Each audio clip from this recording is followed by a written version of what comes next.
मातृ साधक काली प्रिया की तरफ से आप सबको नमन। ओम काली। तो आज मैं आ गई हूँ और एक नई वीडियो के साथ।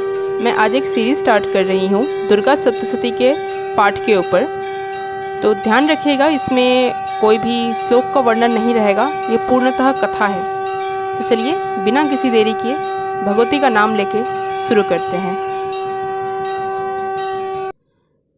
विनियोग।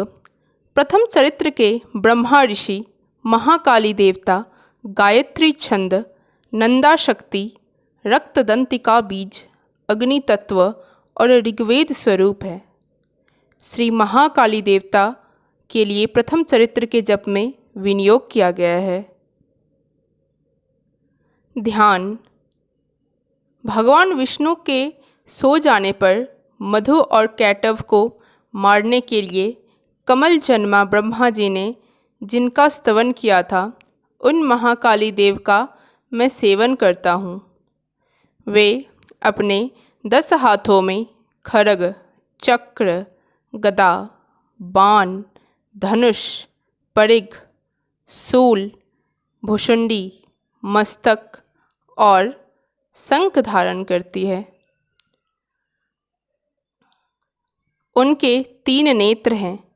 वे समस्त अंगों में दिव्य आभूषणों से विभूषित हैं। उनके शरीर की कांति नीलमणि के समान है तथा वे 10 मुख और 10 पैरों से युक्त है। ओम चंडी देवी को नमस्कार है। मार्कंडेय जी बोले, सूर्य के पुत्र सावर्णी जो 8वें मनु कहे जाते हैं, उनकी उत्पत्ति की कथा विस्तार पूर्वक कहता हूँ, सुनो। सूर्य कुमार महाभाग श्रावणी भगवती महामाया के अनुग्रह से जिस प्रकार मनवंतर के स्वामी हुए, वही प्रसंग सुनाता हूँ। पूर्व काल की बात है। स्वारोचिस मनवंतर में सुरथ नाम के एक राजा थे, जो चैत्र वंश में उत्पन्न हुए थे। उनका समस्त भूमंडल पर अधिकार था। वे प्रजा का अपने औरस पुत्रों की भांति धर्मपूर्वक पालन करते थे। तो भी उस समय कौला विध्वंसी नाम के क्षत्रिय उनके शत्रु हो गए। राजा सूरथ की दंड नीति बड़ी प्रबल थी। उनका शत्रुओं के साथ संग्राम हुआ। यद्यपि कौला विध्वंसी संख्या में कम थे, तो भी राजा सूरथ युद्ध में उनसे परास्त हो गए। तब वे युद्ध भूमि से अपने नगर को लौट आए और केवल अपने देश के राजा होकर रहने लगे। किंतु वहाँ भी उन प्रबल शत्रुओं ने उस समय महाभाग राजा सूरथ पर आक्रमण कर दिया। राजा का बल क्षीण हो चला था, इसीलिए उनके दुष्ट, बलवान एवं दुरात्मा मंत्रियों ने वहां उनकी राजधानी में भी राजकीय सेना और खजाने को हथिया लिया। सूरथ का प्रभुत्व नष्ट हो चुका था, इसीलिए वे शिकार खेलने के बहाने घोड़े पर सवार हो वहां से अकेले ही एक घने जंगल में चले गए।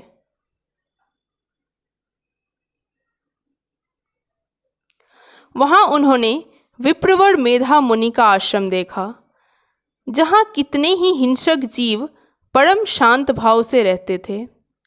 मुनि के बहुत से शिष्य उस वन की शोभा बढ़ा रहे थे। वहाँ जाने पर मुनि ने उनका सत्कार किया और वे उन मुनि श्रेष्ठ के आश्रम पर इधर उधर विचरते हुए कुछ काल तक रहे। फिर ममता से आकृष्ट चिंत होकर वहाँ इस प्रकार चिंता करने लगे, पूर्व काल में मेरे पूर्वजों ने जिसका पालन किया था, वही नगर आज मुझसे रहित है। पता नहीं मेरे दुराचारी भृत्यगण उसकी धर्मपूर्वक रक्षा करते हैं या नहीं। जो सदा मद की वर्षा करने वाले और सूरवीर थे, वह मेरा प्रधान हाथी अब शत्रुओं के अधीन होकर न जाने किन भोगों को भोगता होगा। जो लोग मेरी कृपा, धन और भोजन पाने से सदा मेरे पीछे पीछे चलते थे, वे निश्चय ही अब दूसरे राजाओं का अनुसरण करते होंगे। उन अपव्ययी लोगों के द्वारा सदा खर्च होते रहने के कारण अत्यंत कष्ट से जमा किया हुआ मेरा वह खजाना खाली हो जाएगा। ये तथा और भी कई बातें राजा सूरथ निरंतर सोचते रहते थे। एक दिन उन्होंने वहाँ विप्रवर मेधा के आश्रम के निकट एक वैश्य को देखा और उसने पूछा, भाई तुम कौन हो? यहाँ तुम्हारे आने का क्या कारण है?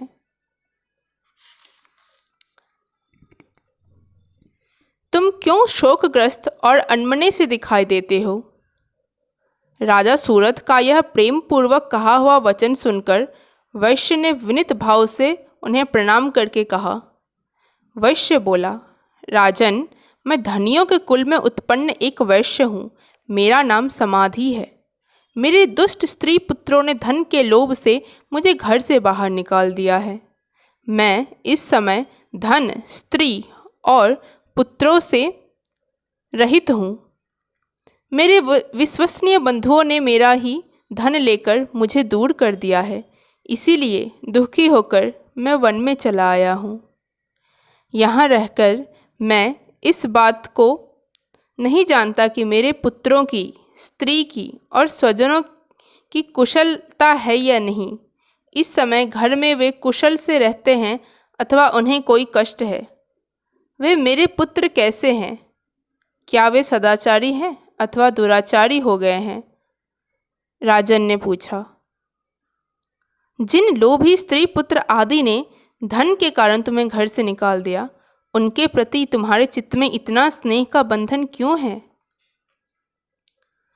वैश्य बोला, आप मेरे विषय में जैसी बात करते हैं वह सब ठीक है, किंतु क्या करूं? मेरा मन निष्ठुरता नहीं धारण करता। जिन्होंने धन के लोभ में पड़कर पिता के प्रति स्नेह, पति के प्रति प्रेम तथा आत्मीजन के प्रति अनुराग को तिलांजलि दे मुझे घर से निकाल दिया है, उन्हीं के प्रति मेरे हृदय में इतना स्नेह है। महामते, गुणहीन बंधुओं के प्रति भी जो मेरा चित्त इस प्रकार प्रेम मग्न हो रहा है, यह क्या है? इस बात को मैं जानकर भी नहीं जान पाता। उनके लिए मैं लंबी सांसें ले रहा हूँ और मेरा हृदय अत्यंत दुखित हो रहा है। उन लोगों में प्रेम का सर्वथा अभाव है, तो भी उनके प्रति जो मेरा मन निष्ठुर नहीं हो पाता, उसके लिए क्या करूं? मार्कंडेय जी कहते हैं, ब्राह्मण, तदंतर राजाओं में श्रेष्ठ सूरथ और वह समाधि नामक वैश्य दोनों साथ साथ मेधा मुनि की सेवा में उपस्थित हुए और उनके साथ यथा योग्य न्यायानुकूल विनयपूर्ण बर्ताव करके बैठे। तत्पश्चात वैश्य और राजा ने कुछ वार्तालाप आरंभ किया। राजा ने कहा, भगवन, मैं आपसे एक बात पूछना चाहता हूँ, उसे बताइए। मेरा चित्त अपने अधीन न होने के कारण वह बात मेरे मन को बहुत दुख देती है। जो राज्य मेरे हाथ से चला गया है, उसमें और उसके संपूर्ण अंगों में मेरी ममता बनी हुई है। मुनि श्रेष्ठ, यह जानते हुए भी कि अब वह मेरा नहीं है, अज्ञानी की भांति मुझे उसके लिए दुख होता है। यह क्या है? इधर यह वैश्य भी घर से अपमानित होकर आया है। इसके पुत्र, स्त्री और भृत्यों ने इसे छोड़ दिया है। स्वजनों ने भी इसका परित्याग कर दिया है, तो भी यह उनके प्रति अत्यंत हार्दिक स्नेह रखता है। इस प्रकार यह तथा मैं दोनों ही बहुत दुखी है। जिसमें प्रत्यक्ष दोष देखा गया है, उस विषय के लिए भी हमारे मन में ममता जनित आकर्षण पैदा हो रहा है। महाभाग, हम दोनों समझदार हैं, तो भी हम में जो मोह पैदा हुआ है, यह क्या है? विवेक शून्य पुरुष की भांति मुझ में और इसमें भी यह मूढ़ता प्रत्यक्ष दिखाई देती है। ऋषि बोले, महाभाग, विषय मार्ग का ज्ञान सब जीवों को है। इसी प्रकार विषय भी सबके लिए अलग अलग है। कुछ प्राणी दिन में नहीं देखते और दूसरे रात में ही नहीं देखते। तथा कुछ जीव ऐसे हैं जो दिन और रात्रि में भी बराबर ही देखते हैं। यह ठीक है कि मनुष्य समझदार होते हैं, किंतु केवल वे ही ऐसे नहीं होते। पशु, पक्षी और मृग आदि सभी प्राणी समझदार होते हैं। मनुष्यों की समझ भी वैसी ही होती है जैसी उन मृग और पक्षियों की होती है, तथा जैसे मनुष्यों की होती है वैसे ही उन मृग, पक्षी आदि की होती है। यह तथा अन्य बातें भी प्रायः दोनों में समान ही है। समझ होने पर भी इन पक्षियों को तो देखो, ये स्वयं भूख से पीड़ित होते हुए भी मोहवश बच्चों की चोंच में कितने चाव से अन्न के दाने डाल रहे हैं। नरश्रेष्ठ, क्या तुम नहीं देखते कि ये मनुष्य समझदार होते हुए भी लोभवश अपने किए हुए उपकार का बदला पाने के लिए पुत्रों की अभिलाषा करते हैं? यद्यपि उन सब में भी समझदारी की कमी नहीं है, तथापि संसार की स्थिति बनाए रखने वाले महामाया के प्रभाव द्वारा ममता में भंवर से युक्त मोह के गहरे गर्त में गिराए गए हैं।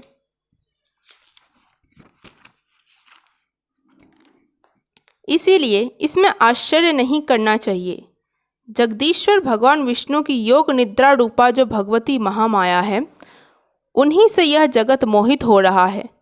वे भगवती महामाया देवी ज्ञानियों के भी चित्त को बलपूर्वक खींचकर मोह में डाल देती हैं। वे ही इस संपूर्ण चराचर जगत की सृष्टि करती है तथा वे ही प्रसन्न होने पर मनुष्यों को मुक्ति के लिए वरदान देती है। वे ही परा विद्या, संसार बंधन और मोक्ष की हेतुभूता सनातनी देवी तथा संपूर्ण ईश्वरों की भी अधीश्वरी है। राजा ने पूछा, भगवन, जिन्हें आप महामाया कहते हैं, वे देवी कौन हैं? ब्राह्मण, उनका आविर्भाव कैसे हुआ तथा उनके चरित्र कौन कौन हैं? ब्रह्मवेताओं में श्रेष्ठ महर्षि, उन देवी का जैसा प्रभाव हो, जैसा स्वरूप हो और जिस प्रकार प्रादुर्भाव हुआ हो, वह सब मैं आपके मुख से सुनना चाहता हूँ। ऋषि बोले, राजन, वास्तव में तो वे देवी नित्य स्वरूपा ही हैं। संपूर्ण जगत उन्हीं का रूप है तथा उन्होंने समस्त विश्व को व्याप्त कर रखा है। तथापि उनका प्राकट्य अनेक प्रकार से होता है, वह मुझसे सुनो। यद्यपि वे नित्य और अजन्मा हैं, तथापि जब देवताओं का कार्य सिद्ध करने के लिए प्रकट होती हैं, उस समय लोक में उत्पन्न हुई कहलाती हैं। कल्प के अंत में जब संपूर्ण जगत एकार्णव में विमग्न हो रहा था और सबके प्रभु भगवान विष्णु शेषनाग की सैया बिछाकर योग निद्रा का आश्रय ले सो रहे थे, उस समय उनके कानों के मैल से दो भयंकर असुर उत्पन्न हुए जो मधु और कैटव के नाम से विख्यात थे। वे दोनों ब्रह्मा जी का वध करने को तैयार हो गए। भगवान विष्णु के नाभि कमल में विराजमान प्रजापति ब्रह्मा जी ने जब उन दोनों भयानक असुरों को अपने पास आया और भगवान को सोया हुआ देखा, तब एकाग्रचित होकर उन्होंने भगवान विष्णु को जगाने के लिए उनके नेत्रों में निवास करने वाली योग निद्रा का स्तवन आरंभ किया, जो इस विश्व की अधिष्ठात्री, जगत को धारण करने वाली, संसार का पालन और संहार करने वाली तथा तेज स्वरूप भगवान विष्णु की अनुपम शक्ति है।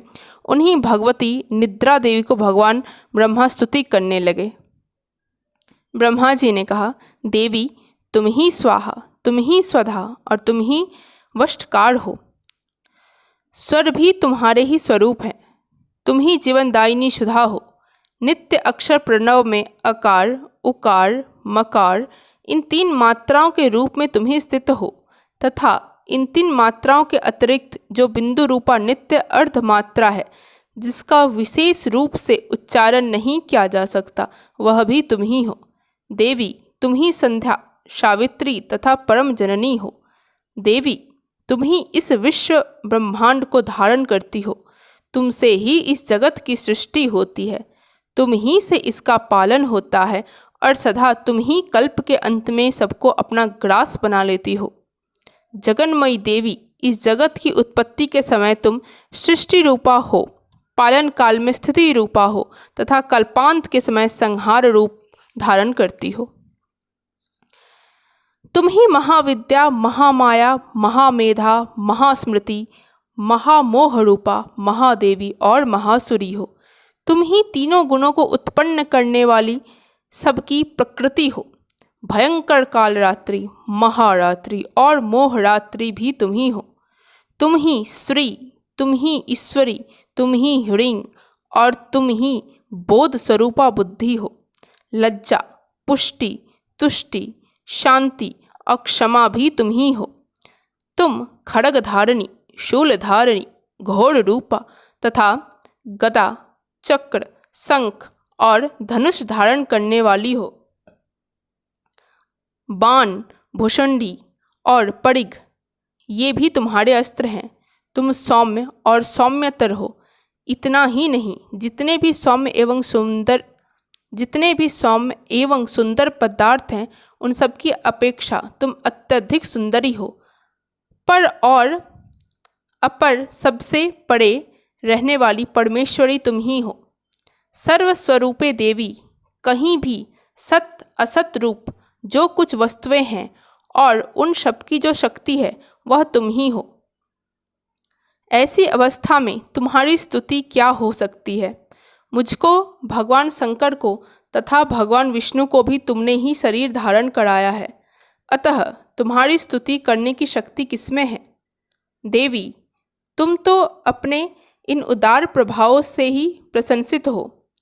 ये जो दोनों दुर्घर्ष असुर मधु और कैटव हैं, इनको मोह में डाल दो और जगदीश्वरी भगवान विष्णु को शीघ्र ही जगा दो। साथ ही इनके भीतर इन दोनों महान असुरों को मार डालने की बुद्धि उत्पन्न कर दो।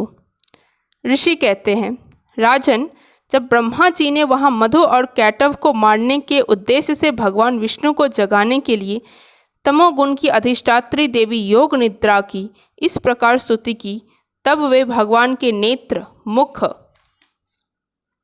नासिका, बाहु, हृदय और वक्ष स्थल से निकलकर अव्यक्त जन्मा ब्रह्मा जी की दृष्टि के समक्ष खड़ी हो गई।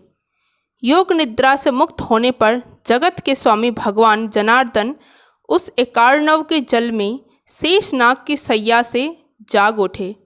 फिर उन्होंने उन दोनों असुरों को देखा। वे दुरात्मा मधु और कैटव अत्यंत बलवान तथा पराक्रमी थे और क्रोध से लाल आंखें किए ब्रह्मा जी को खा जाने के लिए उद्योग कर रहे थे। तब भगवान श्रीहरि ने उठकर उन दोनों के साथ 5000 वर्षों तक केवल बाहु युद्ध किया। वे दोनों भी अत्यंत बल के कारण उन्माद हो रहे थे।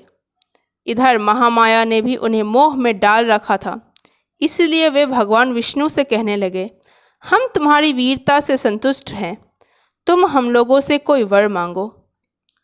श्री भगवान बोले, यदि तुम दोनों मुझ पर प्रसन्न हो तो अब मेरे हाथ से मारे जाओ। बस इतना सा ही मैंने वर मांगा है, यहाँ दूसरे किसी वर से क्या लेना है। ऋषि कहते हैं, इस प्रकार धोखे में आ जाने पर जब उन्होंने संपूर्ण जगत में जल ही जल देखा, तब कमल नयन भगवान से कहा, जहाँ पृथ्वी जल में डूबी हुई न हो, जहाँ सूखा स्थान हो, वहीं हमारा वध करो। ऋषि कहते हैं, तब तथास्तु कहकर शंख, चक्र और गदा धारण करने वाले भगवान ने उन दोनों के मस्तक अपनी जांघ पर रखकर चक्र से काट डाले। इस प्रकार ये देवी महामाया ब्रह्मा जी की स्तुति करने पर स्वयं प्रकट हुई थी। अब पुनः तुमसे उनके प्रभाव का वर्णन करता हूँ, सुनो। इस प्रकार श्री मार्कंडेय पुराण में सावर्णिक मनवंतर की कथा के अंतर्गत देवी महात्म्य में मधु कैटव वध नामक पहला अध्याय पूरा हुआ। ओम काली।